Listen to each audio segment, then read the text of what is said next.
So a couple of months ago when I emailed Tracy to say if you're ever in Boston, I would love to meet you, I never thought it would turn into a wonderful event where we could all get to learn from her. So I'm so excited that she's here tonight, and I'm really honored that I get to introduce her. The oldest of three girls, Tracy grew up in rural Michigan, and after she worked her way through NYU, she started her writing career at City Limits, where she got to start writing the stories that really interested her, the stories about how working Americans make a living in this country. Her work has appeared in a wide range of publications that we're all familiar with, like the New York Times, Harper's, Slate, and Gastronomica, to name a few. And with sparky humility, she says she's proud and a little shocked that she's won several awards for her work, but none of us in this room are shocked. She's also been recognized by the James Beard Foundation, and she's also been named a senior fellow at Brandeis University's Schuster's Institute for Investigative Journalism. The now New York Times best-selling book, The American Way of Eating, is Tracy's first contribution to literature that has earned a plethora of positive reviews from literary critics and food scholars alike. While summarized as a nonfiction work, looking at the issues of food and class in America, this is a work that addresses in a highly accessible way nearly every aspect of eating in this country. And contains inalienable truths about eating in America, the true cost of our food, the true reason people eat at Applebee's that has nothing to do with the food, and the truth that all Americans want to eat well. So we won't give any more away from this book, and we'll turn it over to Tracy.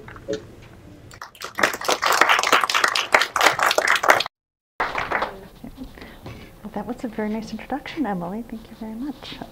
Okay, so my name's Tracie McMillan. Emily did a pretty, I'm going to take this off, it's going to make noise. Emily did a pretty good job of introducing me from my background. Right? I'm a working class kid from outside of Flint in Michigan. And then I moved to New York when I was 17 to go to college. And that's where I've been based ever since. And so I basically moved into journalism as a poverty reporter. So I covered poverty and welfare.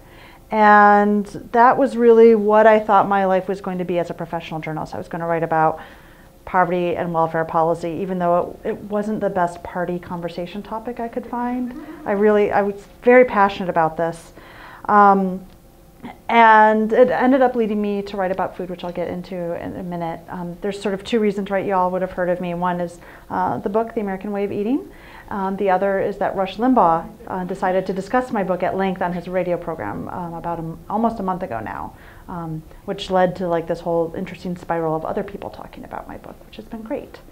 So I'll sort of talk a bit about the book. Who here has actually read any part of it, just so I have a sense of what's okay, cool. Because it's okay for those of you who didn't. I just wanted to have a sense.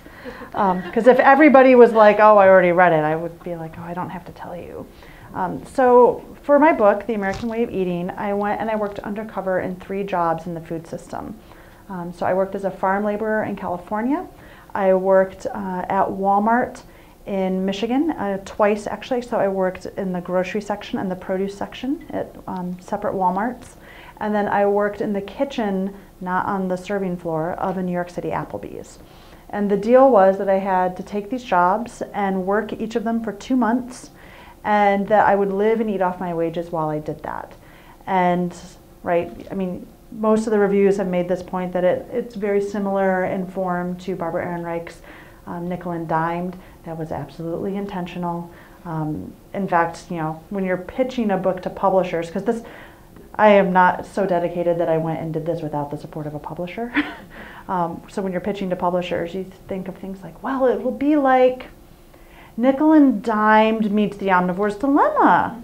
Sounds good, yes. Yes, okay, cool. So there are a couple questions I get about why I take this tactic. Why go undercover? Why do it like that? And so the first reason that I would go undercover, right, is the obvious problem of bosses treat you differently if they think that you are a worker versus they think that you are someone who is writing about what you're doing. So it was very instructive for me that I was working at Walmart in November, December of 2009, so holiday season, baking aisle, night shift. We go through a lot of marshmallow in this country during the month of November, December. And during the same period, the New York Times had a reporter try to go and work at a Walmart during the holiday crush, right? So this is, Black Friday. The internal lingo for it at Walmart is blitz. Although they had changed that because there had been stampede had happened the year before where someone was killed in Long Island, so you were no longer officially allowed to call it blitz because that was considered a little tasteless. So anyway, the New York Times reporter went and worked with the permission and knowledge of the press department of Walmart at a store in New Jersey, and her experience was significantly different from mine. So, she got issued a company issue T-shirt to work with. Everybody I worked with, including myself, we had to buy our shirts, right, separately. Go find the proper blue shirt somewhere. It's not a uniform, you just have to have a blue shirt and things like that.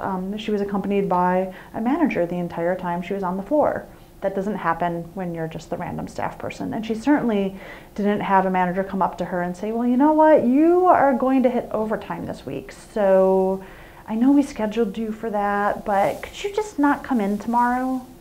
Because we're not going to pay you for overtime. So just don't come in tomorrow because it'll be 2 hours of overtime. So rather than pay me for the 2 hours of overtime that they had scheduled me for, they took away 8 of my hours and then corresponding money. So for a single person, not that big. It sucks. And I actually did run out of money. It's a lot harder, obviously, for a parent. So there's the bosses. So also the question of I have a bit of time constraints, right? So I'm a freelance reporter. I don't have, a trust fund or family money. And to do something where you're really getting into the internal, I really wanted to look at the internal logic, both of our food system and of how food works in people's lives. And to be able to dig into that and look at how people are making decisions about what they eat and when they cook and what kind of food they're going to buy. To do that in the third person takes a lot of time and very careful reporting. And I respect and admire and love that kind of work and do not have the structural capacity to do it while feeding myself. So the quicker thing to do would be to go and do it myself, right? And be able to get at those same questions and tell a story that other people would be interested in. And that gets to the third reason that I would go undercover, which is just that it's good marketing, which is a very basic thing that I have to worry about because I'm a freelancer, right? So I have to worry a little bit about whether or not people are going to want to read and, in theory, right, eventually buy a book that I write. And that's not just because, I actually don't care if I'm rich or not. I want to have health care, but that's about it. Not just because I need to worry about making money, but also because I don't see the point in doing work that nobody talks about and that doesn't shift debate, right? That's, for me, I don't really care that much that my name is on a book. What I want is to sort of be able to engage with how we think about food and structural inequality in this country. So those are the reasons, right, that I went to work undercover. So I did things like when I went to get work in the fields in California, initially I was told by my colleagues, okay, so not colleagues, like the people I was living with. So I was living in community, renting a room, essentially a cubby from a family in the Salinas Valley. And the family that I was living with did not want to take me with them to work. Getting work in the fields at that level of the economy relies on networks the same way that my professional life does. I didn't get a job because I went and looked like I would be a really strapping farm worker and do a really great job, right? I got a job because the cousin of the woman I lived with said that I could follow his crew down to Garlic and see if they would hire me at the work site, right? So I had like a week of trying to find work before the cousin invited me to come with him. So this is what they told me. They're like, so just, can you just drive around? You should just drive around before work starts and see if anyone will hire you, which in practice means get up at 4:30, get in the car by 5, it will still be dark out, start driving up and down Highway 101, which is a 4-lane divided highway. And if you happen to see any lights in the fields along the highway, get off at the next exit, double back on dirt roads that you find that are probably private roads till you get back to where the lights are, because those will be a machine or they will be headlamps in the field of people cutting something. See if you can identify the foreman and ask him if he would give you work. I tried that like once. It was really scary. And I tried a few other tactics, and I was sort of floundering and not doing super well with finding work. And eventually, right, I end up getting this cousin to sort of help me go and find work, which was great. So doing that kind of undercover work, particularly because we're here at an academic institution, for journalists it's really different from what a sociologist or an anthropologist or historian would do. There are actually no set standards anywhere for what I have to do to prove my story, right? It's sort of like, write down as much as you can, don't be a jerk about things if you can avoid it, right? So, I mean, like the off the record thing, right, that everyone has heard about for journalists, I want to point out there's no law that requires a journalist to abide by that, right? Like it's a bond that you make with the source because you both have a vested interest in maintaining a good relationship moving forward. And it's the same thing when you're going and doing this kind of undercover work. A lot of it really is just guided by what are you comfortable with morally and ethically. And for me, I sort of go about this by the golden rule, which is that if somebody was writing an undercover book and I was going to be in it, what would I be comfortable with? And try to really think about that carefully. Almost everybody in the book that I write about is identified by a different name than as their actual name because they didn't know that I was reporting on them when I met them, and I did not feel that it was fair for me to identify them by their names without having secured permission first. Some of the folks later on, I think they probably would have been comfortable with it, but then it sort of begs the question of like letting sources read material, which as a journalist you want to avoid because people, and I have felt this myself when I have seen what I have said in print, right? They want to edit so it sounds better or different, but it's not what they said. I had this sort of, there's no set protocols, just sort of go by the golden rule. And the idea, right, is that by going and doing this work, I can serve as a guide for people to see how these different parts of the food system work. So I can go and work in the fields and explain not just how does food move from farm to plate, but I can write about what it's like to do that work and what happened to my diet and my cooking, right, when my life began to resemble a farm worker's in terms of its structure. And the same thing with working at Walmart, same thing with working at Applebee's, right? I wanted to be able to take those structural looks at things. And so I'm going to talk for a couple more minutes just about what I was hoping to do with the book, and then I would really love questions because that's usually where we have fun. So I had sort of three goals I was looking to do with the book. Like one, I want to sort of engage the food movement more broadly in political debate because there's a lot within the debates around food that have resonance outside of just like foodie circles. And so I wanted to see if there was a way to start to do that. And I thought, well, there's got to be a way to have a discussion about food that doesn't require you to think about food as a luxury lifestyle product, right? Because most of the traditions around writing about food in this country have been as a gourmand enterprise. And then the food writers, right, so when the food writers start to become more politicized, they're still coming at it from this has to fit in the food section.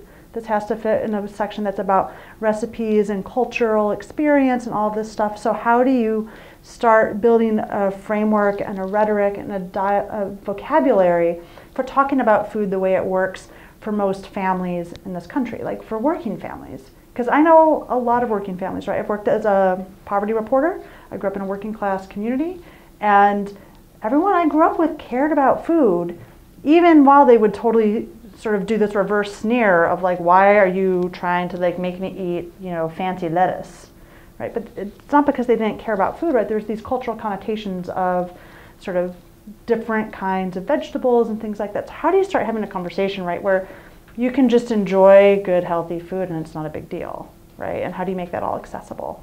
And that sort of gets at one of the big tensions that might be a fun discussion for us here, which is that, is America's poor dietary choices a result of culture or of structure, right? And obviously both are at play here, but we've had a long tradition of having a very lively discussion about the cultural reasons that people eat poorly, and we haven't had that much of a public discussion about the structural things that are shaping those cultural decisions. And so I really wanted to sort of broaden that discussion and root it in the book. And so I do that in theory, right, by going and working these jobs and telling you what it's like to be a Walmart worker or to work in the kitchen or to work in the fields. So that's like a good 20 minutes of talking. I can tell a couple stories or we can do Q&A. So does anyone have any questions? I'd like a few Stories.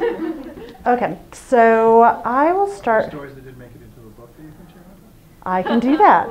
So, okay, so here's how I get work in garlic besides the cousin, because right, there's this whole week, and there's this sort of driving around, and I want to point out, right, like as an independent writer, reporter, I mean, it's not just like, oh, I'd really like to do this project. It's like, I really got to find a job because if this book doesn't happen, I got a problem, right? Like I don't have some staff job I'm going back to. Like I have to get this book done, right? So I get to like the end of the first week in the garlic field in the Salinas Valley. I'm like, oh, this really isn't going well. And so my schedule had turned into at about 6 o'clock in the morning, 5:36, I would go out, sort of half-heartedly drive around. As soon as it was daylight, I was more comfortable going into fields because I'd like to point out I'm kind of small. I mean, granted, many Mexican men are also small, but like I'm smaller and really pale and like stand out a lot. And I'm like, eh. So it gets light out. I maybe try and get work at a couple of places, and they would always be like, yeah, go find another crew.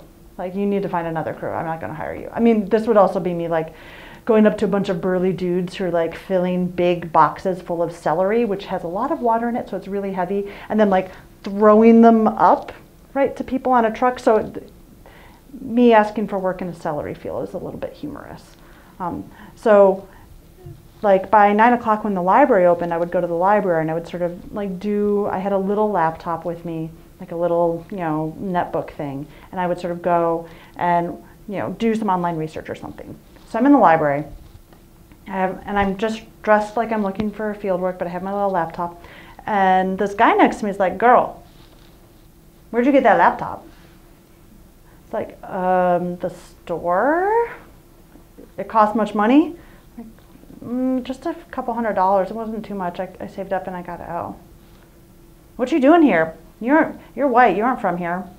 I'm like, I have a lot of problems right now, and so I'm looking for work in the fields. You're going to work in the fields? I'm like, uh-huh. Yep. You don't want to work in the store? No, I don't want to work in the store. I have a lot of problems right now, and I really don't want to deal with customers in a store and have to be nice to them. And if I can make minimum wage, I would just rather work outside than be in a store dealing with a bunch of customers, Yeah, I feel you. I got a friend. He's going to go work in garlic. You ever work garlic? I'm like, no. So this guy starts talking to me, right? And he's a little socially weird. Like there's something I can't quite put my finger on. He's incredibly fit. He's probably like 6 foot tall, like broad shouldered, like totally ripped. And you can tell this even though he's in like jeans and a baggy Dallas Cowboys sweatshirt and a Dallas Cowboys cap, right? He's like so fit you can totally tell. And we're talking, and he's like, oh, our farm labor bus comes in front of my house at the Seventh-day Adventist church. I live in the basement. I really like it. I teach Sunday school. I like talking to the kids about the devil. I'm like, okay, yeah, my parents won't let me stay with them. They live here in town, but I was away on a long trip in Texas. And around this time, right, my poverty training is kicking in. I'm like, oh, a long trip. In New York, it's like I've been upstate a while, right? I was in jail somewhere. I'm like, okay, but I need work, this is the only person who's offered me work yet. So I'm like, I'll just keep talking to him and we'll see, right? And so it just devolves into this increasingly absurd discussion where like we're near a window. He's like, oh, you see that guy out there in the park? That's my friend Art. Yeah, Art, he grows weed. He's got a medical marijuana card, but he grows like 30 plants. He's got a lot of security, dogs. He'll shoot you come on his property. And I'm like, it's like, maybe if you hit him, he would shoot you. I'm like, okay, and his name is Juan, and Juan can tell that my interest is flagging, and he says, there's a pause, and he says, oh, you want to see something? And before I can even respond, he says, I got bit by a pit bull once, and pulls up his pant leg to show me giant puncture wounds on his calf. I'm like, oh, how'd that happen? Oh, I was trying to get a 20 from my dealer, and he let the dog out. And I'm like, it sounds, in my head, I don't say this, I'm like, it sounds to me like you tried to rob your dealer. That's what that sounds like. This is great. And yet I'm so desperate, right, that, when Juan says, well, you want to go to my friend's house and see about the garlic? I'm like, well, I'm not telling him I have a car. I'll just say I walked here. And, town's really tiny, so I'll go. So like walk with Juan, like along the way he like goes to pick some plums off of a tree, and then the owner comes home and he's like, oh, I'm so sorry, Tracy, to get you involved with that. you know, my friend didn't want me to pick the plums because the guy's like yelling at him, right, for picking fruit off his tree, whatever. And so the guy's not home. It just evolves into this really weird thing. And eventually what happens is like we part ways, but he takes my number. He also says, well, can I call you sometime? And I say, oh, well, you know, I'm not really dating right now, Juan. Oh, did you get your heart broken? Me too. I'm like, well, that's really nice, but I just want a job, dude. Like, yeah. Right. And so it ends up that he takes me to like his friend's house, a different friend. So we like meet in the corner, we like walk to the house, some other kid's coming up and he's like, oh, hey Juan, what's up? And Juan's like, oh, you here to buy dope? He's like, yeah. So he like goes into the garage. We go to like an actual freestanding garage right behind a house. And there's like weed smoke pouring out of it. And there's like guys hanging out inside. And like the guy comes to the door with a 40 and they're like talking mostly in Spanish. So I can't understand everything because they're talking low and quickly. And they're like, oh yeah, we're going to leave tomorrow 4:30 from the gas station. You can follow us. I'm like, okay. I'm like, what?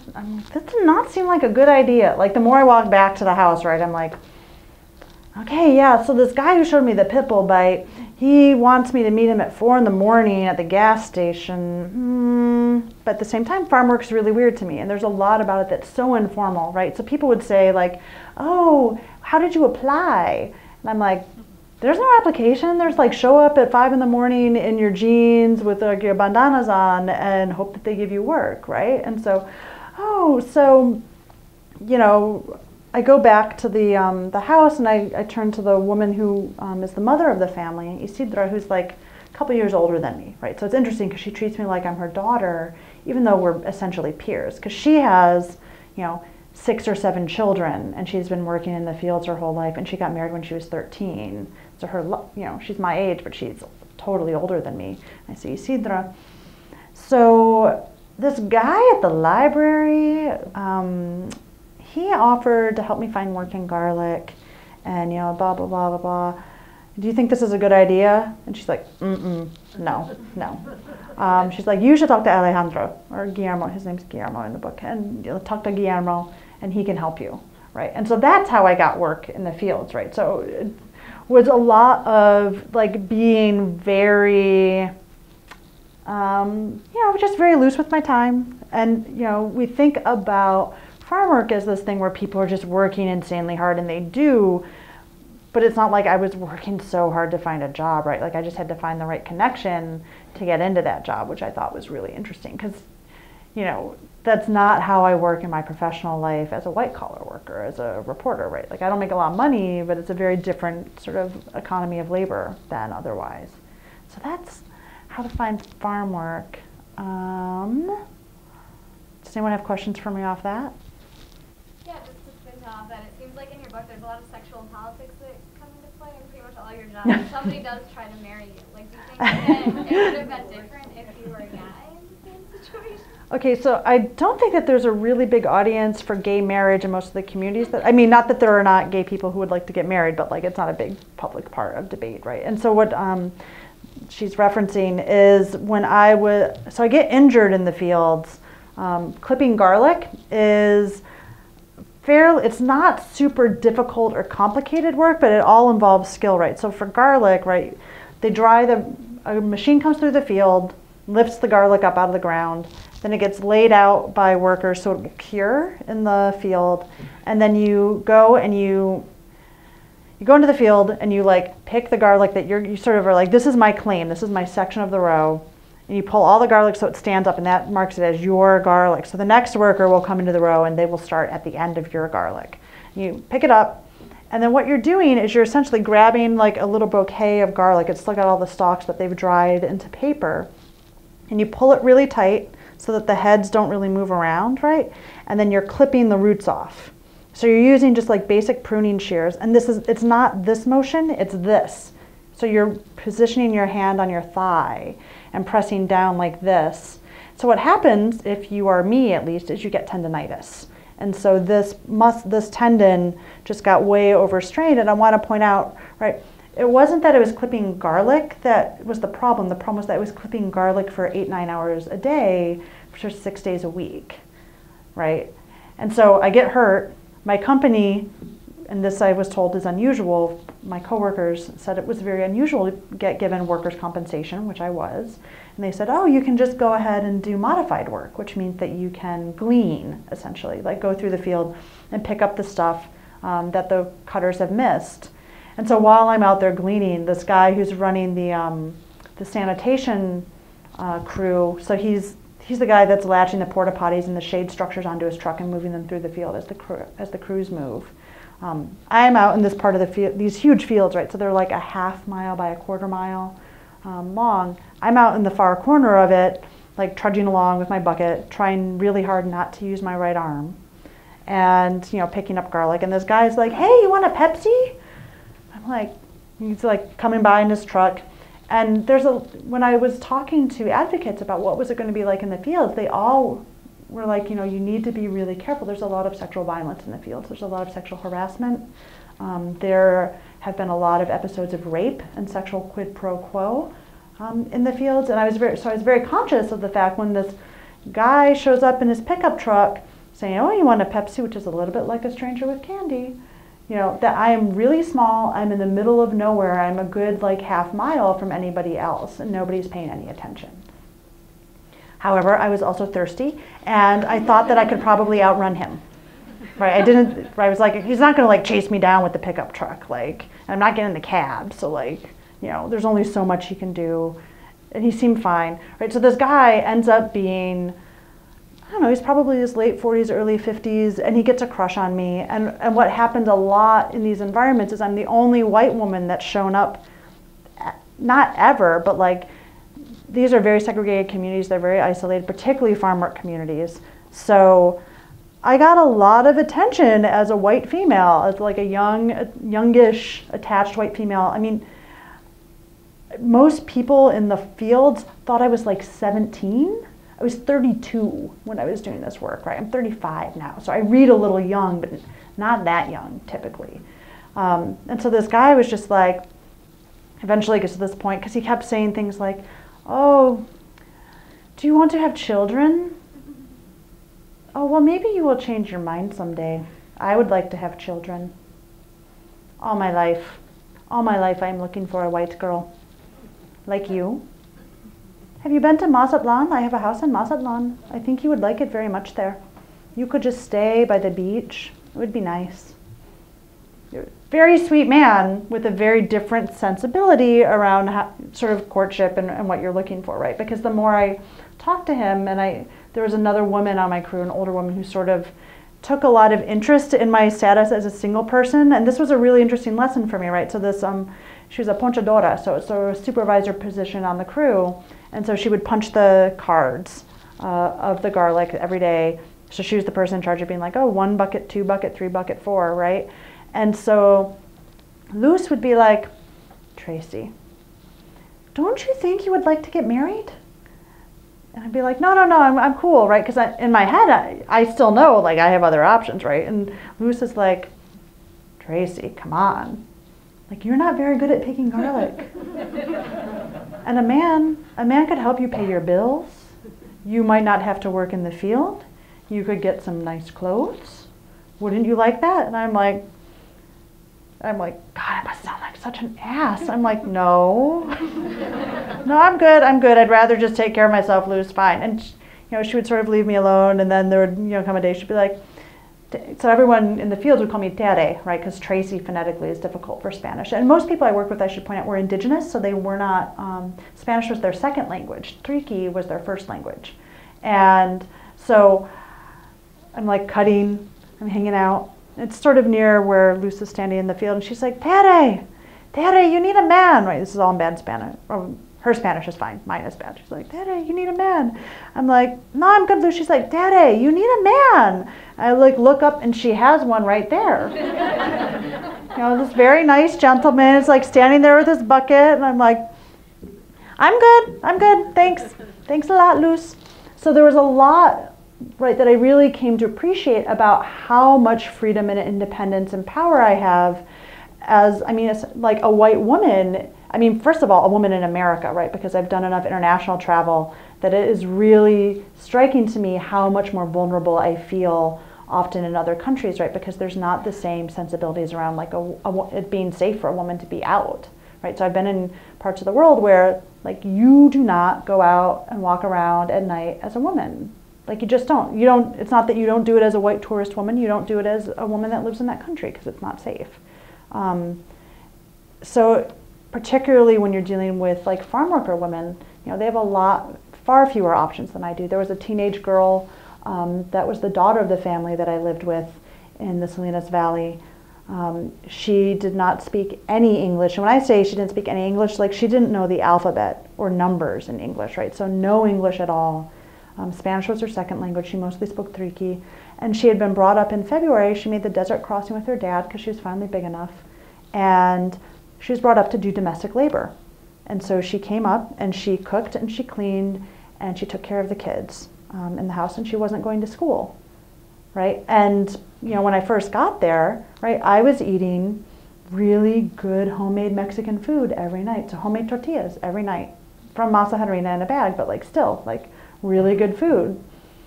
The reason I got to eat that good food is because Inez wasn't going to school, right? And her job was to provide all that domestic labor. And so that was really, right, it was this really good lesson for me, which is that like part of the reason I get to be a journalist is because there are like millions of people around the world working to feed me, right? And the other people in my country and things like that. So, and I don't know what to do about that other than to like be more cognizant of it, right? Because it's powerful. So I probably should I'm just remembering. So we'll talk about the economics of the farm labor for a second. So cutting garlic, you get paid by piece. Legally in California, you are required to be paid minimum wage even if you're being paid by piece. So the piece rate has to reach minimum wage, and if it doesn't, your employer is responsible for paying you minimum wage. So I was getting $1.60 for every 5-gallon construction bucket I could fill with heads of garlic. The most I ever picked in a single day was 17 buckets. You need to pick 40 in a day to reach minimum wage for an 8-hour day. My first day, I picked 10 buckets, or I was credited for 10 buckets. I personally only picked about 7. And what would happen is men in the field gave me, you know, a half bucket here, a quarter bucket there, when they basically felt, it was like this mix of flirtation and pity, right? So they would sort of help me out and then be like, I like you. I'm like, I've never even talked to you before. They're like, I don't care, I like you. I'm like, how old are you? They're like, 22. I'm like, yeah, I'm 32. Oh, it doesn't bother me. I'm like, well, I don't know what to say to that. Like, this is very different from Brooklyn. So anyway, $1.60 for 5-gallon bucket. First day I get 10 bucks, so that's $16. What would happen is somewhere between the field and the paycheck, you know, you get these cards in the field called tarjetas, and they're punched for which hour you came in and which hour you left and how many buckets you picked during the course of the day. And as the worker, you get a copy when you leave, and the company gets a copy at the end of the day. Somewhere between field and paycheck, somebody says, oh, look, 10 buckets, $16, minimum wage is $8 an hour. That would mean $16 is worth 2 hours at minimum wage. So my paycheck, which would be a payroll check with Social Security and FICA, like all that stuff taken out, would say I was there for 2 hours instead of 8 or 9. And they did this for every worker that was on my crew. Nobody I worked with could pick 5 buckets an hour, 8 hours a day. The most anybody thought that they could possibly pick every day was 4 buckets a day. And the father of one of the families that I was friends with in the field, the best, so 4 buckets an hour, right, is 32 over the course of an 8-hour day. The most he ever could pick was 34 in a day, and that involved coming to the field like an hour before we were officially starting work, working through lunch, and then injuring his arm so he couldn't work the next day, so it didn't matter that he had made 34 buckets on that day because he picked 0 the next, right? And this is something that is formally accepted in those communities as just the way that it works. And for me, right, as a reporter, I'm like, so if this company, so I'm not working for a grower here, I'm working for a farm labor contractor, and this is a form of labor management that has almost doubled in California since the 70s. So this is where you subcontract out your labor to somebody else. So this is what Foxconn does for Apple.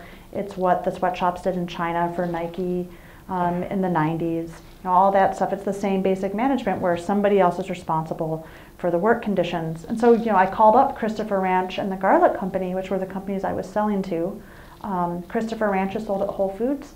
The garlic company is sold at Walmart, and I have been told that they're also going to begin supplying Trader Joe's. And you know, I called the companies up, and both of them basically said the same thing, which was, well, all of our paperwork says they were paid minimum wage, so we don't know what to tell you. I said, well, I have a paycheck and a tarjeta that don't match. Well, you must be confused about where you were picking. There's a lot of garlic, and you must be wrong about which field you were in. Well, I wrote down the name that was on the crate that was in the field that I was picking in.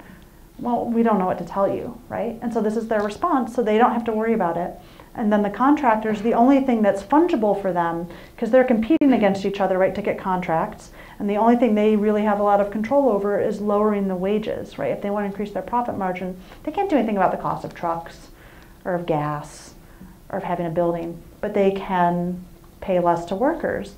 And there's so little enforcement and so little threat of enforcement, and the penalties are so small if they do get found breaking the law that they just don't comply, and there's no real danger of that. So, and that's a problem across the country, not just in California. California is actually probably the best state to be a farm worker, and it has the most protections because the UFW's history there means that there are better laws on the books. They don't enforce them very much. But like elsewhere, I mean, it's something like 15 states where farm workers don't even have rights to workers' compensation because they were left out of all the federal minimum wage and overtime protections in the 30s.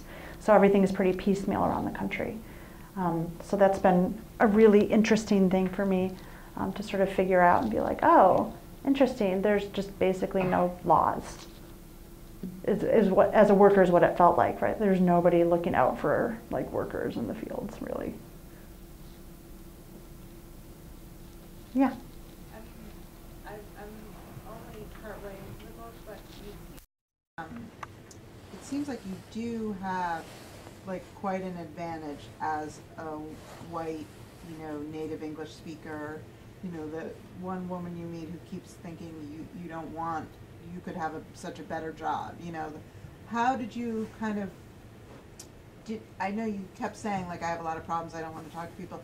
Did it ever occur to you, or was there like a journalistic reason that you didn't want to make up like some backstory? Like I don't know. To me, reading it, I was like, if you said something to like these women that they could identify with better, maybe they would understand a little bit more. You were so vague kind of with your answers. Was that something that you felt journalistically you didn't want to like say makes too much stuff up about yourself, or how did you do that? Right, so the question was sort of like, how did I figure out where to draw the line about my backstory and what was I making up and not?